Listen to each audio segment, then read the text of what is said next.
41 até o 46. Quem achou, diga amém. Quem não achou, diga espera um pouco, pastor. Amém? Então vamos lá então.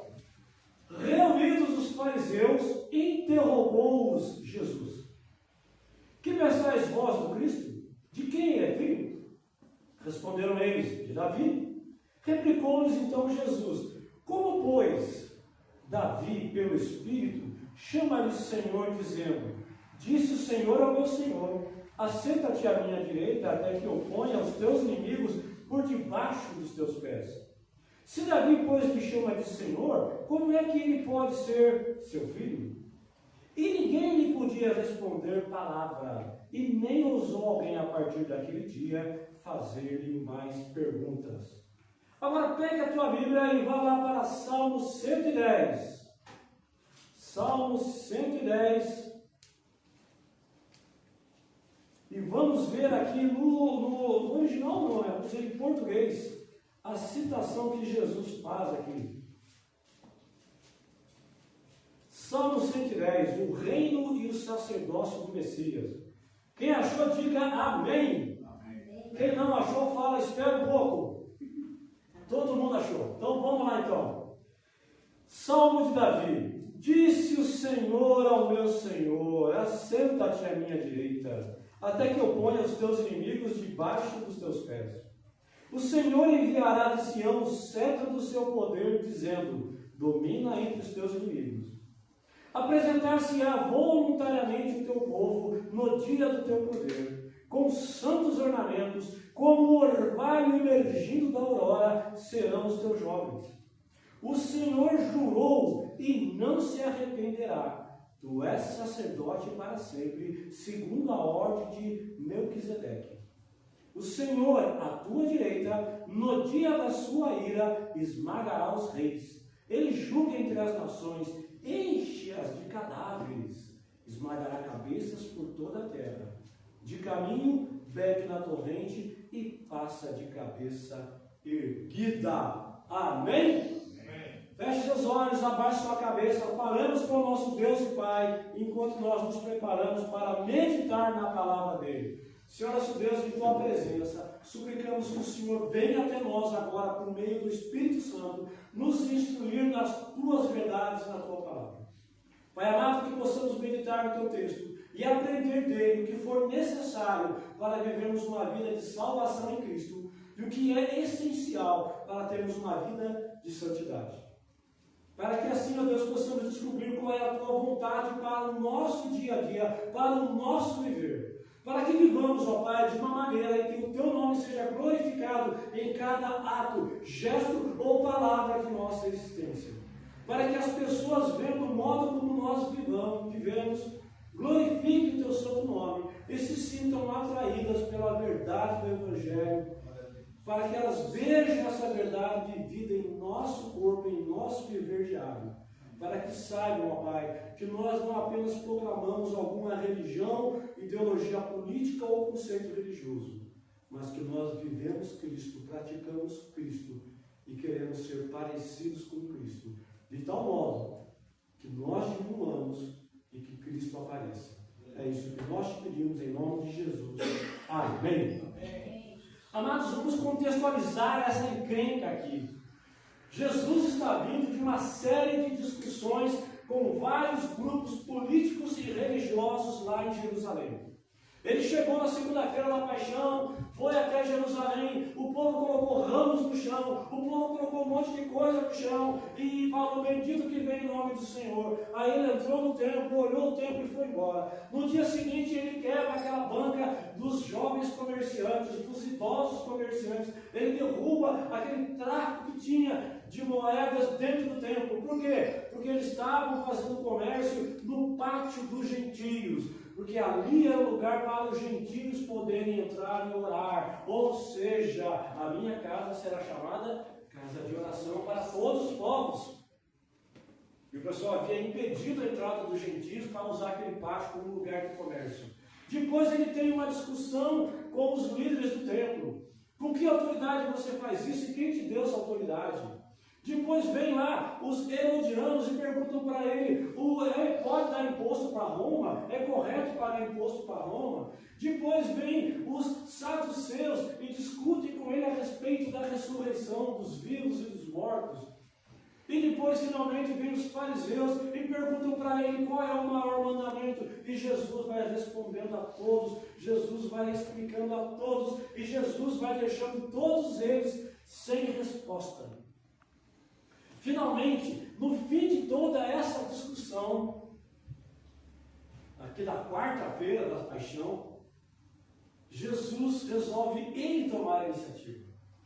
Se você for lá para Marcos, no capítulo 12, versículo 35, você vai reparar que é a mesma história. Só que Marcos coloca a história de um modo diferente. Marcos fala assim: estando Jesus ensinando, ele perguntou: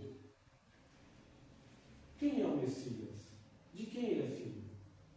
Aqui em Mateus ele é mais específico. Jesus virou para os fariseus e falou: quem é o Messias? De quem ele é filho? Todo judeu da época de Jesus Cristo, todo judeu sabia que o Messias era descendente de Davi, filho de Davi, mas descendente de Davi. Não tinha a menor dúvida. Inclusive, um dos títulos messiânicos que é usado para Jesus é: Jesus, filho de Davi, tem piedade de mim. É assim que o cego clamou, é assim que outras pessoas clamaram. Porque o título filho de Davi é um título messiânico. Então Jesus vira para os fariseus e fala: digam para mim, de quem o Messias é filho? E eles falam: ora, todo mundo sabe, Jesus, de Davi. Então Jesus fala: o Messias é filho de Davi? Então por que no Salmo 110, Davi fala: o Senhor disse ao meu Senhor? Vamos entender o que se passa aqui. No Salmo 100 está escrito assim, na tradução em português, está escrito assim: o Senhor disse ao meu Senhor: assenta-te à minha direita, até que eu ponha os teus inimigos debaixo dos teus pés. No Salmo 100, em hebraico, está escrito assim: Yahvé disse para Adonai: senta-te à minha direita, até que eu ponha os teus inimigos debaixo dos teus pés. Yahvé é o nome mais sagrado de Deus, que os judeus não pronunciam. É verdade, não é mito? Os judeus têm, quando eles faziam a cópia manuscrita da Bíblia, eles tinham uma caneta especial, uma pena especial, que eles escreviam Yahvé uma vez e jogavam no fogo. Ela não podia ser mais usada. De tão honrado e santo que era esse nome. Então no Salmo 110 está escrito assim: o Deus Todo-Poderoso, Yahvé, falou para Adonai. Quem é Adonai? Quem é Adonai, igreja? Deus. Deus disse para Deus. Deus Adonai falou. Deus Yahvé falou: Adonai, assenta-te à minha direita, até que eu coloque os teus inimigos embaixo dos teus pés. O Salmo está dizendo de maneira clara, de maneira límpida, que o Messias é o quê? Deus. O Salmo judaico está dizendo: o Messias será divino, o Messias será Deus. É por isso que Davi chama o descendente dele de Senhor. Preste atenção agora nesse ponto, meus irmãos. Primeira verdade espiritual que esse texto tem para nos ensinar. Os judeus da época de Jesus, e até hoje, de certa forma, os judeus da época de Jesus, mas principalmente os fariseus, eles tinham a ideia de um Messias político. Eles esperavam um Messias, um Jesus, por assim dizer, que viesse comandando um grande exército, que liderasse uma revolta contra os romanos e estabelecesse um reino judaico que nunca iria acabar. Poderoso em obras, poderoso nas batalhas, destruindo tudo. E eles tinham essa visão, esse preconceito. E por causa desse preconceito, eles não conseguiam ler o que estava escrito. É por isso que depois os fariseus não conseguiam dar resposta para Jesus. Eles não conseguiam dar resposta para Jesus primeiro por quê? Porque Porque eles não conseguiam entender o que estava escrito. Eles eram burros? Não. Muito inteligentes. Eles não conseguiam entender o que estava escrito, porque eles estavam presos aos seus próprios preconceitos religiosos.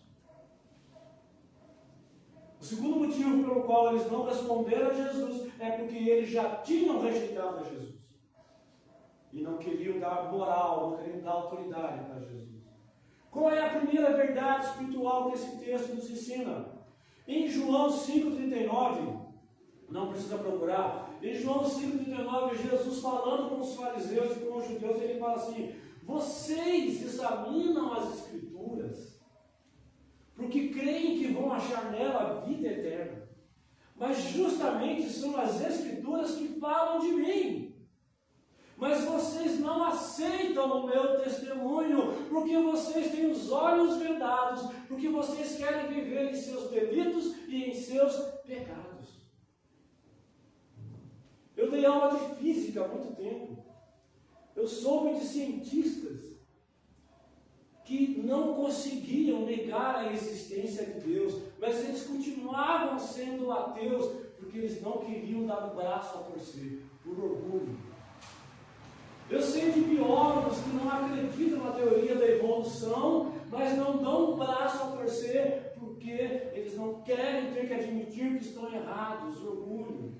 Eu conheço católicos que, meditando a respeito de Maria, olhando a Bíblia, eles entendem que realmente Maria não salva, mas eles não querem dar o braço a torcer, porque é muito difícil mudar, porque é complicado mudar, porque, enfim, o orgulho. Mas não são só essas pessoas, nós evangélicos também, às vezes olhamos para a Bíblia e não conseguimos entender o que ela está dizendo, porque nós olhamos para a Bíblia a partir dos nossos preconceitos pessoais. Eu não quero chocar vocês, mas eu tenho que dizer a verdade: Jesus Cristo não era batista. Eu não quero chocar vocês, mas eu tenho que dizer a verdade. Jesus Cristo não era presbiteriano. Jesus Cristo não era assembleano. Jesus Cristo não era episcopal. Jesus Cristo não era nem cristão. Porque Jesus é Deus. Deus encarnado. Ele é a verdade. Ele não tem que seguir nada. Nós é que temos que seguir a Cristo. Nós é que temos que obedecê-lo. E às vezes nós ficamos presos em nossos preconceitos pessoais, em nossos preconceitos religiosos, e não conseguimos entender a verdade bíblica, porque nós não deixamos que a Bíblia fale conosco, mas nós olhamos para a Bíblia a partir da nossa tradição religiosa, a partir do nosso preconceito pessoal. Nós precisamos nos despir de nós mesmos e olhar para a Bíblia de uma maneira mais pura possível. Pedimos suplicar a Deus que nos dê a humildade que só o Espírito Santo pode nos dar, que Ele nos dê o discernimento que só o Espírito Santo pode nos dar, para que nós olhemos para a Bíblia e meditemos nela, sem trazer para dentro dela aquele bonde enorme, aquele caminhão gigantesco de ideias preconcebidas e de preconceitos denominacionais. Temos que aprender a ler a Bíblia como crianças e crer no que ela está falando, e procurar entender o que ela está dizendo, para que nós cresçamos espiritualmente. Porque Deus só pode nos consolar, só pode nos levar à santidade mediante a palavra dEle, e a palavra dEle só vai grudar em nossos corações quando ela quebrar dentro de nós os nossos preconceitos, as nossas ideias preconcebidas, a nossa religiosidade. A segunda coisa que tem nesse texto, a segunda verdade que tem nesse texto, é que a pessoa que não consegue fazer o que é importante acaba tentando disfarçar a sua preguiça ou a sua incompetência com coisas secundárias. Eu me lembro de uma vez em fábrica, trabalhando numa fábrica, e eu acho que quem já trabalhou em fábrica, em loja, já deve ter visto algo assim. Sempre tem aquele momento que tem um trabalho muito grande para ser feito, e várias pessoas estão lá trabalhando, e sempre tem um cara que não faz nada, mas ele fica fazendo um barulho danado. Ele vai para um lado, ele vai para o outro, ele pega uma ferramenta, mas não mexe em nada. É um teatro, ele corre para lá, olha aqui, é verdade, ele tem que fazer, é verdade, chama o chefe. Ele faz um barulho danado, mas ele não pega uma porca para dar um aperto, ele não pega uma chave de fenda. A pessoa que não é capaz de fazer o mais importante, ela faz um barulho em cima daquilo que é menos importante. É por isso que os falsos mestres, os falsos crentes, eles são sempre aqueles que têm a aparência de maior santidade. Quanto mais a pessoa é preocupada com títulos, olha, eu sou bispo, bispo Bruno, olha, eu sou patriarca, né? Lá em São José tem uma igreja grande lá que o pastor está exigindo que os membros chamem ele de pastor. Meu paizinho. Está acontecendo isso agora, gente. Tem igreja que o pastor exige que você fale reverendo. Irmãos, eu fiquei sem graça o mês passado, porque a irmã Meire, lá do pastor Alex, ela ligou para mim, eu perguntei para ela a respeito do retiro do carnaval agora. Ela falou assim: reverendo, é o seguinte, vamos fazer esse assunto. Eu falei: reverendo, misericórdia. Eu não sei, até hoje, quando as pessoas me chamam de pastor, eu fico meio sem graça. Mas tem pastor que é apegado ao título. Se você não falar, ô meu bispo, ô meu pastor, ô reverendo, ô santo, não sei o quê. Quanto mais a pessoa tenta passar uma imagem de santidade, porque eu oro no monte, porque eu rezo, porque eu isso, porque eu isso aquilo, entendeu? Quanto mais a pessoa se apega às coisas menos importantes, é porque a coisa mais importante ela não está fazendo. Repara que Jesus Cristo passou por 4 discussões aqui.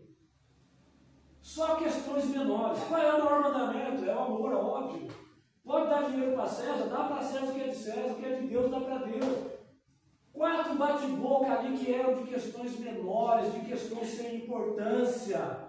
Aí Jesus fala: agora eu vou pegar no que realmente é importante. Quem é o Messias? De quem ele é filho? Quem é Jesus? Eu encontrei com uma pessoa na rodoviária semana, no ano novo, na véspera do ano novo, terminou o culto que eu estava indo embora, eu fui com uma pessoa na rodoviária, ela já foi evangélica, ela frequentou a igreja, e ela fala para mim que quer voltar para a igreja, mas que o trabalho dela não dá tempo. Eu virei para ela e falei assim: eu vou te fazer 3 perguntas para você. Quem é Jesus para você? É a pergunta mais importante da sua vida. Quem é Jesus para você? Se você achar que Jesus Cristo é só um líder religioso, um outro guru que saiu pregando alguma religião nova, então esquece Jesus, bate em Jesus, quebra, bota fogo na Bíblia, vai viver a tua vida. Se você acha que Jesus é só um líder religioso, bota fogo na igreja, na Bíblia e bate no pastor, bate no padre e vai embora, esquece. Agora, se você acredita que Jesus é Deus encarnado, que morreu em seu lugar na cruz, se você crê nisso, a segunda pergunta é: se você crê que Jesus é Deus encarnado, por que é que você não está obedecendo a Ele? Por que é que você não está seguindo a Ele? Por que é que você está enrolando para não ir numa igreja, orar, buscar o Senhor, praticar a comunhão e o amor? Por quê? Se você crê que Jesus é Deus, por que você não está procurando entender tudo que Ele pregou e ensinou e não está seguindo a Ele? A terceira pergunta é: quando é que você vai tomar uma decisão? Quando é que você vai admitir que Jesus é Deus e amá-lo, segui-lo e obedecê-lo? É o que Jesus está fazendo aqui. Ele está perguntando para os fariseus: para com essas discussões idiotas, para com essa briga boba, calvinismo, arminiano, para com essa briga boba, se o batismo tem que afundar ou não tem que afundar, para com essa briga boba, se ceia tem que ser vinho de verdade ou não, se tem que ser pão ázimo ou não. Para, vamos direto ao principal. Quem é Jesus para você? Para de fingir que você é santo porque anda com uma saia que arrasta no chão, ou porque anda paletó e gravata, santinho, ou porque não usa barba, ou porque tem cabelo comprido, ou não tem cabelo comprido. Para com essas coisas secundárias, centra no foco, no principal. Quem é Jesus para você? Essa é a segunda verdade sobre o qual tem aqui esse texto. E finalmente, eu quero que você olhe comigo, vá lá agora para Marcos. Eu quero que você vá para Marcos 12:37. É a mesma história, mas lá tem um detalhe que você precisa entender. Marcos 12, versículo 37. É a mesma história, é a mesma discussão.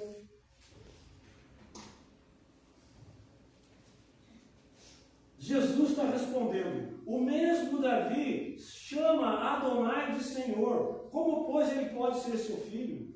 O que Jesus está querendo dizer aqui? Se o Messias fosse simplesmente um líder guerreiro, mais famoso e mais poderoso que Davi, mesmo assim ele seria igual a Davi. É descendente de Davi, seria igual a Davi, não importa que ele tenha conquistado mais terras, vencido mais batalhas, ele seria igual a Davi. E por ser descendente de Davi, Davi nunca chamaria ele de Senhor. Mas Davi está chamando o seu descendente, segundo a carne, de Adonai.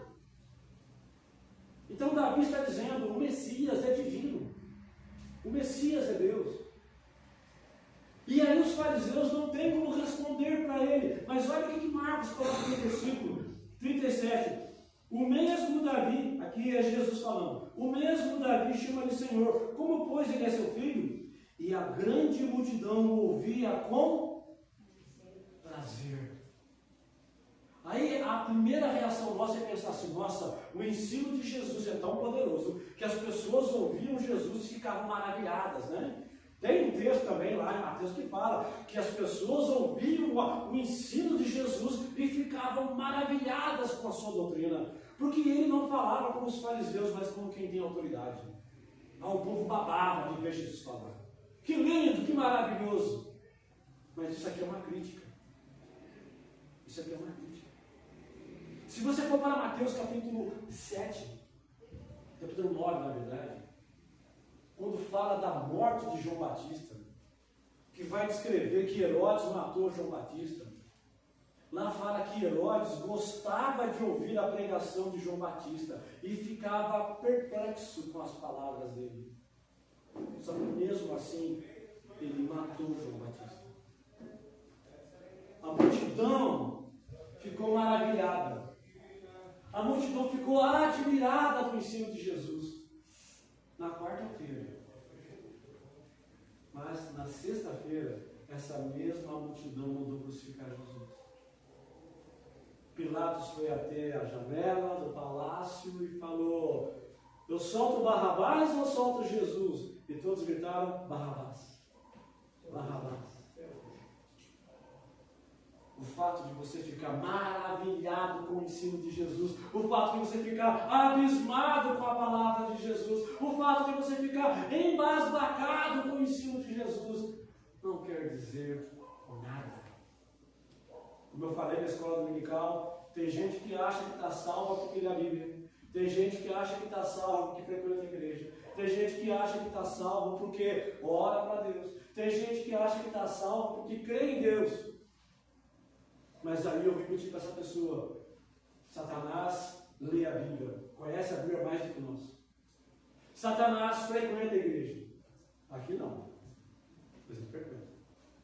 Satanás fala com Deus, está lá em Jó. E Satanás, como está lá em Tiago, ele crê em Deus e tem medo.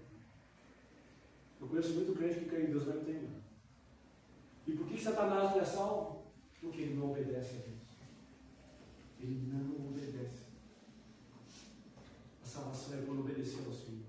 Como eu já falei várias vezes, Jesus não pode ser o seu Salvador se ele primeiro não for o seu Senhor. Amém. Então, esses 4 versículos, eles trazem para nós 3 verdades espirituais que eu quero que você leve com você para a tua vida. A primeira verdade espiritual é que aquele que tem preguiça, aquele que não tem a condição, aquele que não quer se esforçar para fazer o que é o mais importante, geralmente faz um barulho danado nas coisas menos importantes. Aquele que realmente não está buscando santidade, aquele que realmente não está buscando mudar quem ele é para louvar e agradecer o nome do Senhor Jesus Cristo, vai fazer uma festa fingindo uma santidade religiosa, vai subir mais que todo mundo para orar no monte, vai vestir roupinha certa, vai seguir uma série de regrinhas de ética e de moral. Segunda verdade espiritual. Segunda verdade espiritual. Cuidado quando você se aproximar da palavra de Deus. Não traga para ela os seus preconceitos. Porque os seus preconceitos vão impedir você de entender a palavra de Deus, assim como os fariseus não conseguiram entender a palavra de Deus por causa dos preconceitos dele.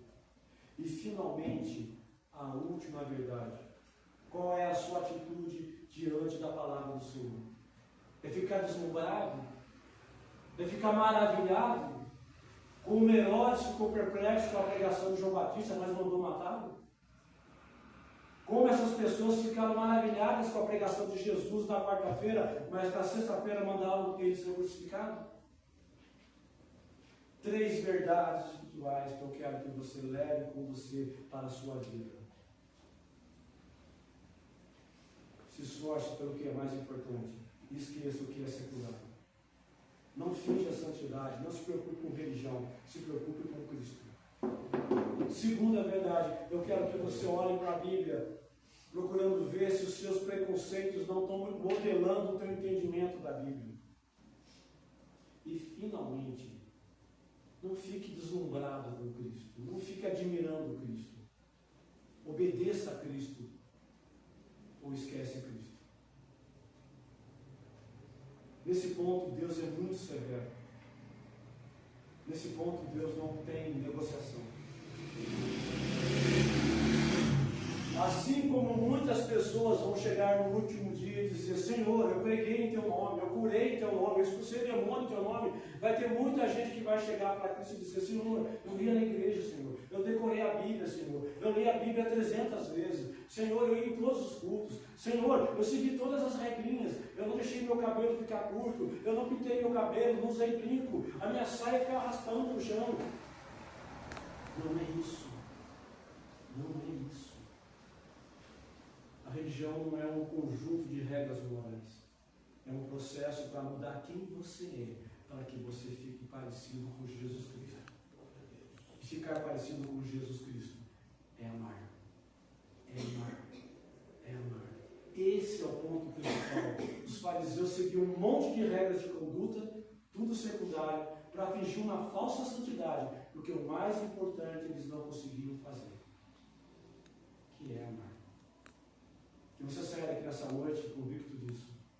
Concentre-se naquilo que é importante. Amar a Cristo. Não ficar deslumbrado com a pregação de um pastor, de um padre, ou do próprio Cristo.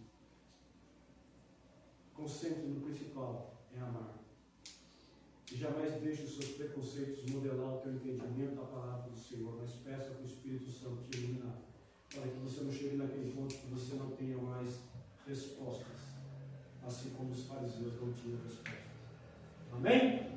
Abaixe sua cabeça, falemos com o nosso Deus e Pai. Feche seus olhos e falemos com Ele. Senhor nosso Deus, Senhor nosso Pai, em Tua presença santa, Senhor, nós encerramos esse culto, Senhor, para passarmos agora para a parte da ceia. Pai, o que nós suplicamos a Ti nesse momento, Senhor, o que nós suplicamos a Ti nesse momento, Pai, é aquilo que todo domingo nós pedimos. Pai amado, que aquilo que foi falado aqui, Senhor Deus, seja para a Tua honra e para a Tua glória. Que aquilo que foi falado aqui, Senhor Deus, seja de alguma maneira algo que fique queimando em nossos corações. Mas só aquilo que for para a Tua honra e para a Tua glória. Que aquilo que for conhecimento de homens, que seja apagado de nossa memória. Para que nós, enquanto igreja, possamos crescer até termos a maturidade do varão perfeito que é Cristo. Para que nós nos tornemos cada dia mais parecidos com Cristo. De tal modo que as pessoas, vendo o nosso caminhar, glorifiquem o Teu santo e bendito nome. Que a pregação de hoje traga, Deus, alguma forma de conhecimento, para que todos nós possamos crescer um pouquinho mais no entendimento da Tua vontade para a nossa vida. É isso que eu te peço, a Deus, e te agradeço em nome de Jesus, Senhor. Amém. Amém. Amados, passaremos agora para o momento da Santa Ceia. Eu gostaria de pedir aqui a ajuda de duas queridas irmãs. Irmã Vera e irmã Deus, vocês podem me ajudar? Eu quero que você aí, assentado mesmo onde você está, se você tiver condições, que você abra a sua Bíblia em 1 Coríntios.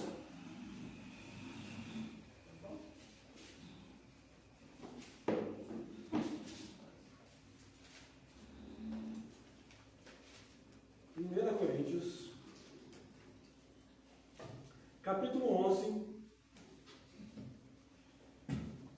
do versículo 23 em diante.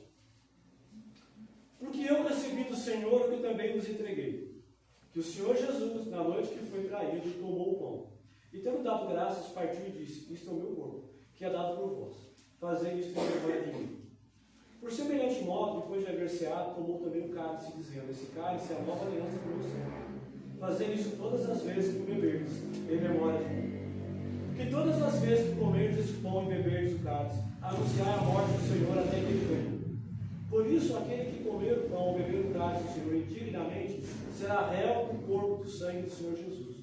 Assim, examine-se, pois, o homem a si mesmo, e coma do pão e beba do cálice. Pois quem come e bebe sem discernir, sem entender o corpo de Cristo, come e bebe juízo para si mesmo. Amados, o que Paulo está dizendo aqui? Que o símbolo da ceia que foi instituído na noite que Jesus é traído, na sua última noite, quando ele é levado para a prisão, ele está no Getsemane orando e é levado para a prisão, naquele momento que ele está celebrando a Páscoa judaica, dentro da Páscoa ele estabelece a Santa Ceia. Por quê? Porque a Páscoa judaica só pode ser comida ou festejada por judeus. Se você não foi circuncidado ao 7º dia, se você não é descendente de judeus, você não pode participar da Páscoa judaica. É uma festa exclusiva para eles. Por isso Jesus estabeleceu a Santa Ceia, que é o elemento do pão e o elemento do vinho, aonde ele celebra, em primeiro lugar, o que ele fez por nós. Quando você come do pão, ele está dizendo: o meu corpo foi partido e eu morri na cruz para poder dar a você a salvação. Se eu não morresse, eu não teria como trazer até você a salvação. Por isso eu voluntariamente entreguei o meu corpo para ser sacrificado. Para que, tendo recebido do Pai toda a autoridade nos céus e na terra, eu possa agora conceder a salvação a todo aquele que crê em mim. Veja, só Cristo tem esse poder, mais ninguém. Até o Papa reconheceu essa semana que Maria não tem poder para salvar. Só Cristo.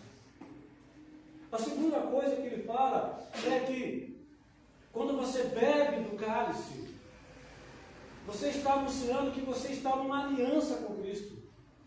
Ou seja, quando você participa do cálice, você está dizendo: eu aceitei a morte dele na cruz, e eu agora estou numa aliança eterna com ele, e dessa forma eu estou caminhando em obediência a ele. Ou seja,